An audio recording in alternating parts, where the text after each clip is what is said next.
c'est Réré, accompagné de Benjamin, en effet, comme d'habitude. Aujourd'hui, donc, on va voir une technique qui est donc le Yuan Shao. Donc, le Yuan Shao, comment ça marche? C'est très simple. On se met en position neutre. Je vais me mettre avec mon Han Shao, et quand je vais vouloir faire le Yuan Shao, en fait, ça va être l'action du poignet. Le poignet va faire un mouvement circulaire qui va venir, en fait, créer une ouverture. Donc, ça va être une ouverture. Je vais devoir contrôler le bras de l'adversaire grâce à ce mouvement circulaire. Je vais ouvrir la garde de l'adversaire. Mon coude qui est donc devant mon corps ne va pas bouger. Je ne vais pas ouvrir au niveau du coude. Je vais laisser le coude à l'intérieur et il n'y a que l'action du poignet qui va faire que je vais créer l'ouverture. Le coude ne doit pas bouger. Si vous avez du mal à faire cette technique, vous commencez à attraper votre coude, tout simplement. Et là, vous vous amusez juste à ouvrir, d'accord, à faire un mouvement circulaire. Pour réussir ce mouvement circulaire, pensez à une chose, votre auriculaire qui est ici, c'est lui qui va vous donner le rythme. C'est grâce à lui que vous allez dessiner votre arc de cercle dans le sens inverse d'une aiguille d'une montre. Juste avec ce mouvement. Quand on va commencer avec Benji, on va être ici. Je vais me mettre en garde, donc je suis en Han Shao lui aussi. Je vais donc créer l'ouverture. Quand je vais créer l'ouverture, regardez, ça va se passer au niveau de mon poignet.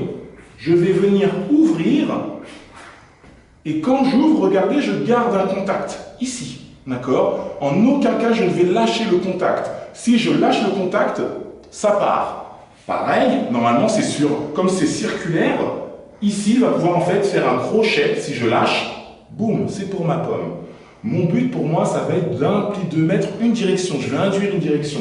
La première, ça va être un mouvement circulaire.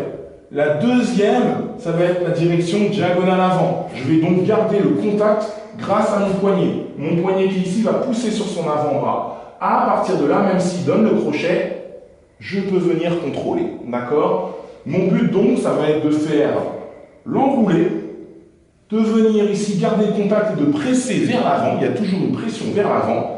Et à partir de là, je vais pouvoir m'engouffrer pour frapper en haut ou en bas. On va le refaire avec une vitesse un tout petit peu plus simple. Je suis ici, donc tu vas juste mettre ta garde là. Je vais ici ouvrir, frapper en bas. D'accord? Je reprends, j'ouvre, je reprends, j'ouvre. Je suis ici, j'ai le contact. Quand je vais vouloir frapper, il y a une chose qu'il ne faut pas faire quand on fait le Yuan Shao. C'est qu'on va ouvrir la porte, mais je ne dois pas attendre que la porte soit totalement ouverte pour frapper. Si je suis ici et que je laisse ouvert, forcément, c'est Benji qui va s'engouffrer, qui va frapper. Donc lui, normalement, dès qu'il sent que la porte est restée trop ouverte, c'est lui qui a pris l'ascendant. Moi, ce que je vais faire, c'est moi qui décide, en fait, du moment où je vais ouvrir la porte. Donc j'ouvre, je vois que ça commence à s'entrouvrir, j'ai déjà emmené mon mouvement, j'ai pu refrapper et contrôler. Ça veut dire que dès que l'ouverture se crée, je suis déjà rentré à l'intérieur. Je suis déjà rentré à l'intérieur. Je rentre déjà à l'intérieur. C'est ça qui va être très très important là-dessus. Par rapport à ça, si Benji décide de me frapper avec son bras arrière, je suis venu au contact ici. D'accord? Vous avez vu, on est force contre force. La technique du Yuan Shao donc, va me permettre en fait de rediriger. Je vais rediriger avec le bras bien sûr qui est en face. Quand je suis ici, j'ai deux solutions. Je peux créer en fait une petite feinte en balançant ma main devant ses yeux, d'accord? Forcément, il va vouloir protéger ses yeux. Ici. À partir de là, j'ai maintenu un contact. Regardez, en fait, son bras m'indique une direction. Je n'ai plus qu'à suivre la direction du bras. 1, 2, 3, 4. D'accord? Tout simplement. On reprend là-dessus. Il me refrappe. J'ouvre ici. Je mets la main. À partir de là, regardez ma main où est-ce qu'elle est. Elle m'indique déjà une direction. 3. Ici, la baissée. 4, 5, 6, 7, 8, 9. D'accord? On va reprendre encore une fois. On est ici, 1. Quand je suis ici, je peux rester de face, comme on l'a dit. Je reste de face, je viens frapper. Mais je pourrais aussi me dire 1. Et là, regardez ce que je vais faire. Je vais plutôt sortir mes talons. Je vais me désaxer. Ici, je me suis désaxé. Vous avez vu le réflexe qu'il a eu. Il a réussi à me contrer. En partant de là, je vais peut-être revenir de face. 2, 3, 4, 5. D'accord? L'enchaînement va continuer. Quand on est ici aussi, il va vouloir me frapper, j'enroule. Il veut me faire une autre technique, je vais peut-être encore devoir enrouler. Je frappe, je réouvre, 3, 4, 5. On repart dessus de coups de poing, donc 1, 2, 3, 4, 5, 6, 7. On reprend encore. 1, 2, 3, 4, 5, 6, 7, 8. Ok? Tout simplement. À partir de là, ce qui va être important aussi, c'est que quand Benji va vouloir essayer de me contrôler avec ce bras-là, contrôle-moi, ici, il maintient une pression. Je suis un petit peu embêté. Imaginons que j'ai voulu essayer d'induire un mouvement vers lui et qu'il contrôle aussi l'autre bras. Je peux être en difficulté puisqu'il contrôle mes deux bras. Cette position peut être très délicate. Plus tard, on verra qu'aussi elle peut être avantageuse. À partir de là, je vais faire un Yuan Shao, mais à l'inverse. Au lieu d'aller forcément vers l'extérieur pour rouvrir, je vais aller fermer. Donc je vais passer par l'intérieur pour reprendre ici le contrôle et repasser à l'extérieur. Je reprends, on est tous les deux ici. Là, je vais me débrouiller ici pour faire passer mon poignet, reprendre le contrôle. Je reprends ici. Il y a de la pression, il y a du jeu, j'enroule et je reprends. On reprend, ici il y a un peu de jeu, j'enroule, je reprends. Je reprends, on est ici, je passe à l'intérieur, à l'extérieur, hop, je reviens à l'extérieur.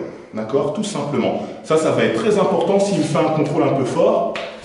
Je suis repassé à l'extérieur, sur l'extérieur encore. Je suis repassé à l'extérieur, il le refait. Je suis repassé à l'extérieur. Ça va être très important de pouvoir s'en sortir avec ce mouvement-là. Ce qui peut être aussi intéressant, c'est que s'il rentre de manière assez forte avec un direct, vas-y, ici, je peux venir ouvrir.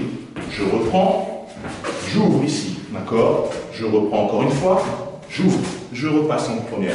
Je suis là, j'ouvre, je reprends. Quand j'ouvre ici, vous avez vu, je suis parti sur le reculoir pour revenir. En Wing Chun, on va éviter, en effet, quand il frappe, de reculer. D'accord? Si je recule, c'est lui qui va marcher. D'accord? Par contre, dans le mouvement, je peux reculer pour revenir. D'accord? Je recule pour mieux revenir. D'accord? C'est une technique, en fait, là, quand je fais le Yuan Shao, je vais pouvoir absorber. D'accord? Pour ensuite refrapper tranquillement. J'absorbe et je suis reparti.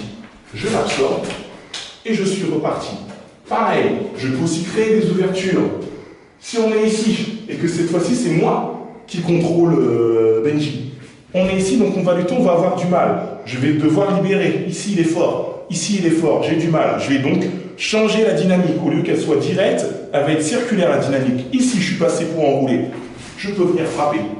Vous avez vu, un bras qui est en dessous, un bras qui est au-dessus. D'accord? On reprend. On est ici, j'ai gardé le contrôle. Je peux bouger ses bras, de toute façon, parce que nous sommes en train de lutter. Je suis ici, hop, je suis venu enrouler. Et je suis revenu frapper. D'accord? On reprend le contact, on est là. Avec l'autre bras, je suis passé 1, 2, 3, 4, 5, 6. Quand Benji veut me faire, c'est la même chose. On est ici, il me contrôle, il enroule. Il a fait avec les deux, ça fait un double coup de paume.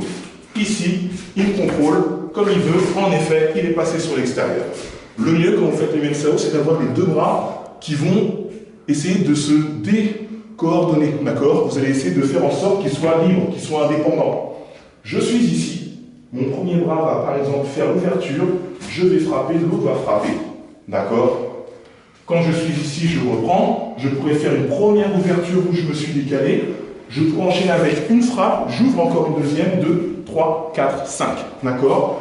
Pareil, s'il m'a frappé une fois, j'ai contré, il vient me refrapper, à partir de là, je peux ouvrir, d'accord, aussi pour venir le contrer. Je frappe, ici, je vais essayer de le refrapper. Il m'a contrôlé, à partir de là, je peux juste venir reprendre le contrôle, d'accord? J'ai repris le contrôle pour pouvoir frapper en étant au-dessus. Quand je suis ici, je peux être bloqué. Quand je suis bloqué, j'enroule. J'enroule par ici pour garder le contact, je viens frapper. Je la refais encore une fois, je suis venu au contact, j'enroule, je prends le contrôle, 2, 3, 4.